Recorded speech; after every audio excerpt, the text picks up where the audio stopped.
saya Denny Armindo dengan NIM 21230022. Perkenalkan, saya Anggita Chandra Kinanti dengan NIM 21230003. Perkenalkan, saya Hana Denisa dengan NIM 21230011. Perkenalkan, saya Putri Permatasari dengan NIM 21230008. Kami akan melakukan tugas Service Excellence, observasi dan wawancara di Food and Beverage Leha-Leha Jatiwaringin.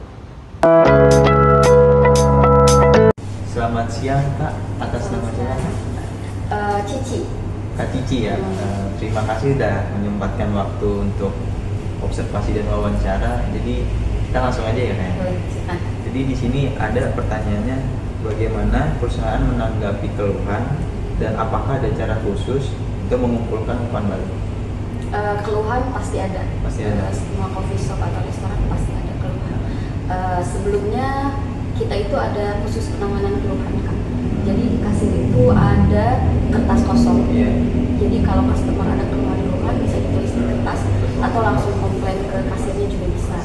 Nah, penanganan kita kalau si makanannya ada komplainan atau keluhan, biasanya kita kasih free berupa kentang atau snack-snack. Begitu juga minuman. Misalkan ada minuman yang enggak manis atau mau diganti, kita biasanya suka kasih free tea atau minuman tersebut Yang sesuai dengan yang dia sesuai yang pesan. dipesan. Kebetulan kita juga ada pijit juga Kak. Oh, ada pijit. Jadi tiap ada yang mau pijit, kalau terapisnya nggak enak, nggak sesuai sama yang dimau customer, selama 15 menit kita ganti sama yang pijit terapis baru. Dan kita suka kasih free jahe kalau ada komplain.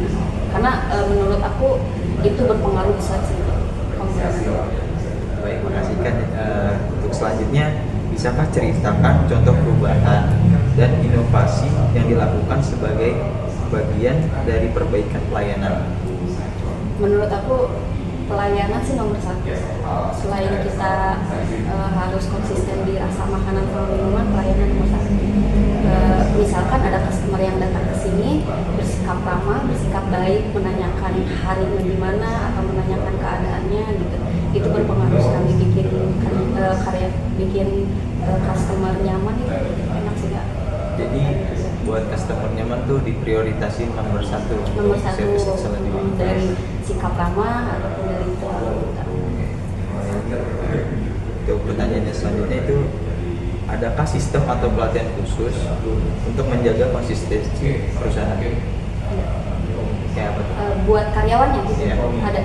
Kita biasanya 2 minggu sebelum karyawan baru kerja, kita nggak bisa gimana ya. Jadi kalau karyawan baru kita nggak bisa langsung lepas itu aja kan. Selama 2 minggu kita training.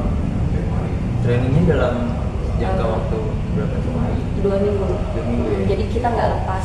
Kalau si karyawannya barista, kita nggak bisa bikin dia minuman buat customer. Dia harus belajar dulu, lihat-lihat. Training selama 2 minggu baru bisa. Baru bisa. Begitupun waitersnya. Jadi nggak bisa langsung ngasih makanan ke customer. Kita pasti di sampingnya dia. Kalau misal itu 2 minggu itu udah dijamin bisa ya? Udah dijamin bisa. Kalau gaji sudah tetap ya. Cuman dari kitanya aja. Oke, baik. Untuk pertanyaannya selanjutnya, adakah prosedur atau kebijakan untuk menangani pelanggan berkebutuhan khusus? Ada Pak. Kebetulan hari ini sih nggak ada waiters ya. Tapi kalau ada waiters kita suka bantu Pak. Coba bantu. Tapi kalau biasanya ya karena kita ada rooftop di atas, Oh, iya. biasanya kalau kebutuhan khusus, misalkan kebanyakan kan sekarang di sini mayoritasnya ibu-ibu ya kan, karena ada restoran juga. Biasanya kita suka kasih di ruang AC atau di bawah. Kadang kemarin juga ada yang mohon maaf ya bisu atau nggak bisa ngomong, kita bisa bantu. Pakai bahasa isyarat gitu ya? Bahasa isyarat, kalau enggak kadang dia tulis. Oh, oke, ini mungkin pertanyaan last dari aku. Boleh. Jadi, apakah ada standar khusus terkait penampilan staf saat melayani pelanggan? Pasti. Pasti ada ya? Pasti Kak, pasti. Apalagi karyawan cowok ya khususnya ya. Kalau cewek biasanya atau perempuan udah rapi lah, udah cantik. Tapi kan cowok biasanya kayak cuek gitu ya. Iya. Yang pertama wangi sih. Oh, harus pertama itu? Wangi. Sampai sekarang kalau kita briefing yang kita bawelin karyawannya harus wangi. karena berpengaruh banget. Yang kedua, sikap sama perilaku. Tapi kalau misalnya dari segi keharuman diri itu sangat berpengaruh gitu. Berpengaruh sekali. Semua Bikin karyawan buat nyaman juga gitu buat bikin buat customer. nyaman. Oke. Takutnya apalagi kita kan waiters di dapur juga kan. Iya. Kalau di dapur kan banyak minyak, Iya. banyak aroma-aroma nggak enak ke Iya. baju ya, Iya. beda. Kita suka bawelin supaya harus wangi sih. Apalagi nganter-nganterin makanan buat waiters. Mungkin segitu aja kan dari pertanyaan dari kita. Terima kasih banyak atas jawaban dan wawancara dan observasi dari saya. Terima kasih Kak. Terima kasih kembali. Assalamualaikum warahmatullahi wabarakatuh. Selamat malam semuanya. Hari ini kami dari kelompok 21 4A11 akan mempresentasikan hasil laporan kami mengenai analisis penerapan Service Excellence di F&B Leha-Leha Jatiwaringin dengan menggunakan pendekatan Serviqual dan Total Quality Service atau TQS. Saya Gita Chandra Kinanti dengan NIM 21230032 bersama rekan saya. Nama saya Denny Armindo dengan NIM 21230022. Saya Hana Denisa dengan NIM 21230011. Perkenalkan, saya Kafkana Alia dengan NIM 21230051. Perkenalkan, saya Putri Permatasari dengan NIM 21230008. Baik, di sini saya akan menjelaskan tentang latar belakang dan sejarah perusahaan. Terima kasih moderator. Kita tahu bahwa kualitas pelayanan adalah faktor utama dalam industri F&B.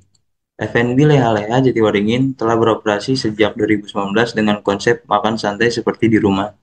Kami ingin mengetahui bagaimana mereka menerapkan service excellence dan mengevaluasi kualitasnya berdasarkan teori Serviqual dan TQS.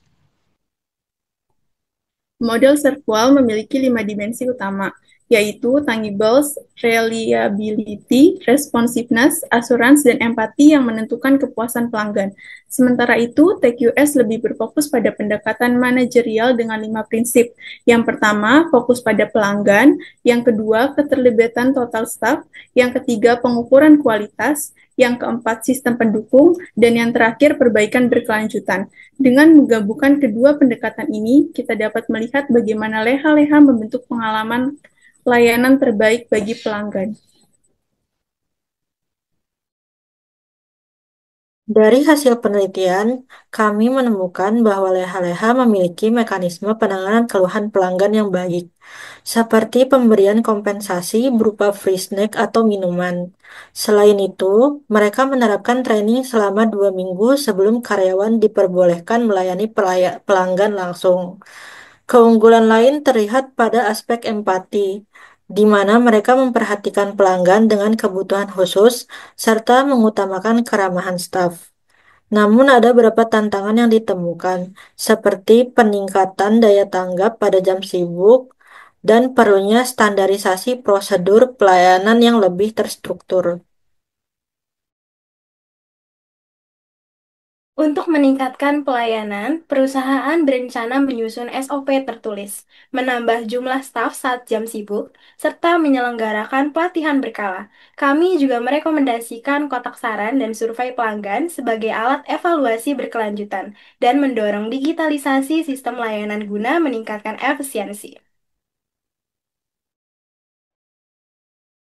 Jadi kesimpulan dari penelitian kami menunjukkan bahwa F&B Leha-Leha Jatiwaringin telah menerapkan banyak prinsip service excellence, terutama dalam kelemahan dan perhatian terhadap pelanggan. Namun masih ada ruang untuk peningkatan, terutama dalam responsivitas pelayanan saat restoran ramai. Kami berharap temuan dan rekomendasi ini dapat menjadi referensi bagi F&B Leha-Leha dalam mengembangkan kualitas layanan mereka. Itu saja hasil laporan dari kelompok kami. Kurang lebihnya mohon maaf. Wassalamualaikum warahmatullahi wabarakatuh. Terima kasih atas perhatiannya. Audio Jungle.